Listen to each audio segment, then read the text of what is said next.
Hello दोस्तों, आपका स्वागत है स्कॉलर एलाइट में।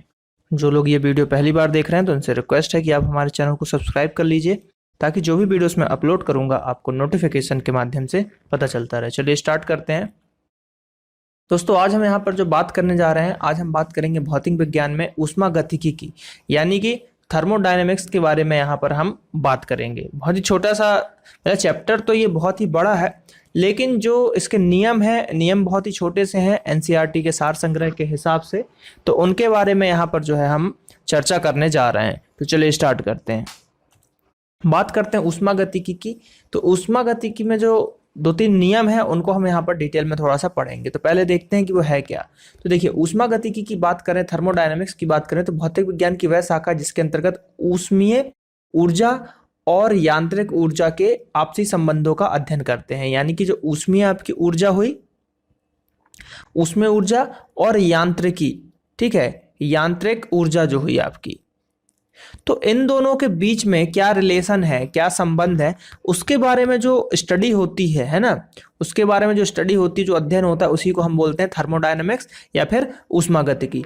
तो देखिए, बात करते हैं यहाँ पर पहले नियम की। पहले नियम में क्या बोला गया है कि सन 1850 में जूल तथा सन 1850 में जूल तथा रोलैंड आदि वैज्ञानिकों ने यांत्रिक ऊर्जा तथा ऊष्मा ऊर्जा में तुल्यता स्थापित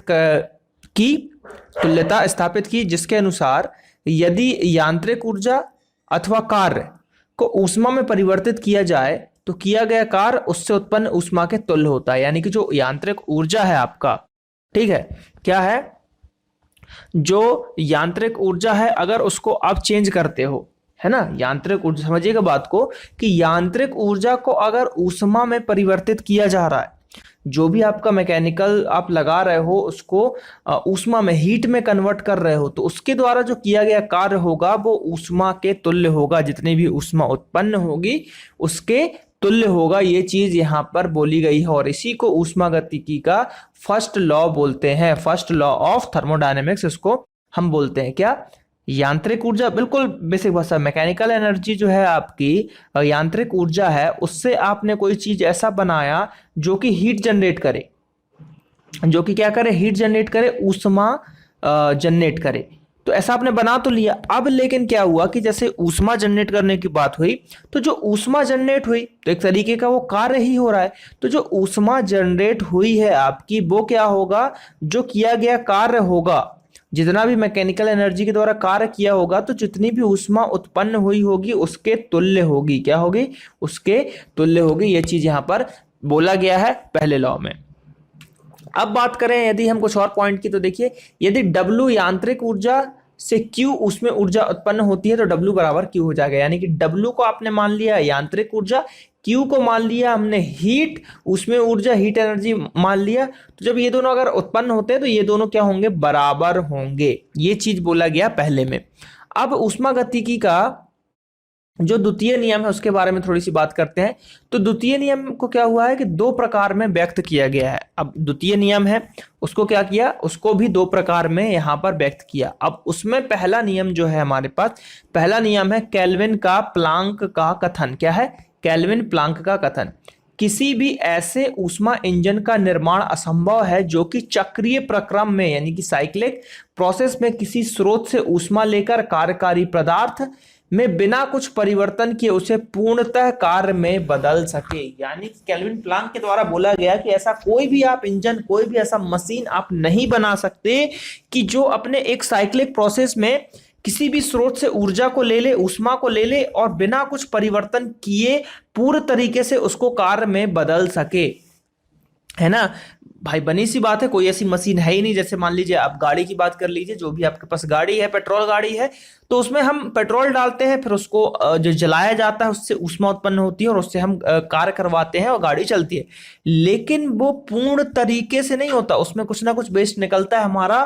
तो वो पूर्ण तरीके से 100% जितना ऊष्मा वो जो जनरेट हो रहा है, यानी कि जैसे कि 1 लीटर पेट्रोल आपने डाला गाड़ी में, तो 100% वो आपको एफिशिएंसी नहीं देगा, 100% आपको एफिशिएंसी नहीं देगा। यही चीज बोली गई है। तो कोई भी ऐसा मशीन आप नहीं बना सकते कि उसमें पूरा जितना भी उसका कार्य जो है वो बराबर हो जाए हीट के या हीट बराबर हो जाए कार्य के, ऐसा संभव ही नहीं है। तो यही चीज किसने बोला है? ये बोला है केल्विन प्लांक के द्वारा बोला गया है। तो ये द्वितीय नियम का पहला कथन था।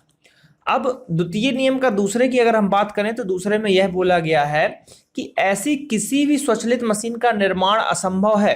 देखिए क्या बोला है, कॉल्सियस का कथन है ये, अभी केल्विन का पढ़ा, अब हम कॉल्सियस की बात कर रहे हैं। ऐसी किसी भी स्वचालित मशीन का निर्माण असंभव है जो चक्रीय प्रक्रम में, साइक्लिक प्रोसेस में, बिना किसी बाह्य ऊर्जा स्रोत की सहायता से ऊष्मा को ठंडी वस्तु से गर्म वस्तु तक पहुंचा सके।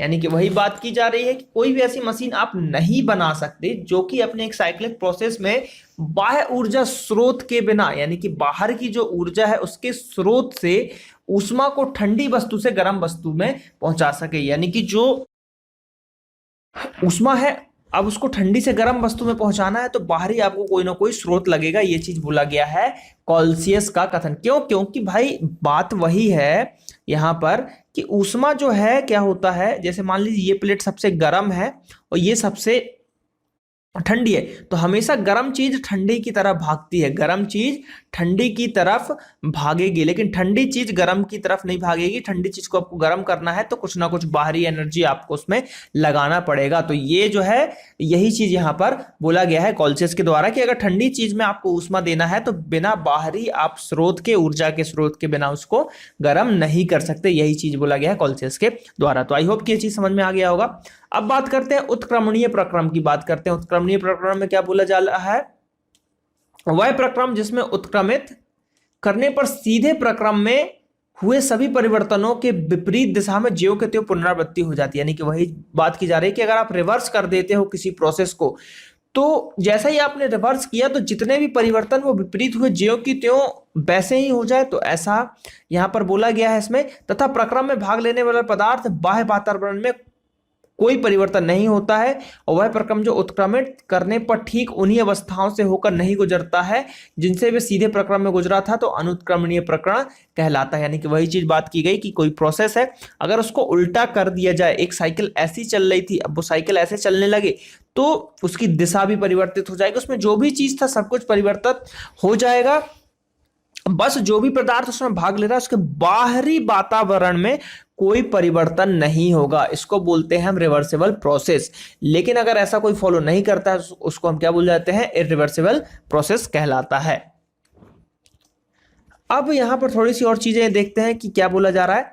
वह निकाय जिसकी अवस्था को आयतन, दाब तथा ताप के पदों में व्यक्त किया जा सकता है ऊष्मागतिकी निकाय कहलाता है। वह निकाय जिसकी अवस्था को आयतन, दाब तथा ताप के पदों में व्यक्त किया जा सकता है। यानी कि कोई भी ऐसी निकाय है आपका जिसको आप आयतन में प्रयोग कर सकते हैं, दाब में, ताप में उसको व्यक्त कर सकते हैं, वही ऊष्मागतिकी निकाय कहलाएगा। एक सिस्टम कहलाएगा, थर्मोडायनेमिक्स सिस्टम कहलाएगा। किसी सिस्टम को यानी किसी निकाय को दाब, आयतन व ताप में एक अवस्था से दूसरी अवस्था में ले जाने के लिए जिस प्रक्रिया को प्रयोग में लाया जाता है उसको हम ऊष्मागतिकी प्रोसेस या ऊष्मागतिकी जो है प्रक्रम कहते हैं। कि वही चीज बात हुई ना कि आपको एक ठंडी वस्तु है और एक गर्म वस्तु है, तो गर्म वस्तु को आप ऐसे ही छोड़ दोगे तो वो नॉर्मली ठंडा हो जाएगा, लेकिन ठंडी वस्तु को ऐसे ही छोड़ने पर गर्म नहीं होगा, उसको बाहरी आपको कुछ ना कुछ एनर्जी देना पड़ेगा जिससे कि वो उसको हीट मिले। तो वही है, एक अवस्था से दूसरी अवस्था में आप इसको ले जा रहे हो ताप के मामले में, तो इस प्रक्रिया को हम क्या बोलेंगे? इस प्रक्रिया को हम बोलेंगे ऊष्मागतिकी प्रोसेस या फिर थर्मोडायनेमिक्स प्रोसेस इसको कहते हैं। तो आई होप कि ये चैप्टर आपको समझ में आया होगा। तो इसमें जो है क्विक फैक्ट्स हैं, ये बहुत ही ज्यादा डिटेल में मैंने इसको नहीं बताया, जो एनसीईआरटी से इंपॉर्टेंट चीजें मेरे को मिली हैं वो मैंने यहाँ पर बताया है। तो आई होप कि आपको ये वीडियो अच्छा लगा होगा। तो अगर वीडियो अच्छा लगा है तो लाइक कीजिए, चैनल को सब्सक्राइब कीजिए और भी ऐसे वीडियोस पाने के लिए। मिलते हैं अगले पार्ट में। Thank you. जय हिंद, जय भारत।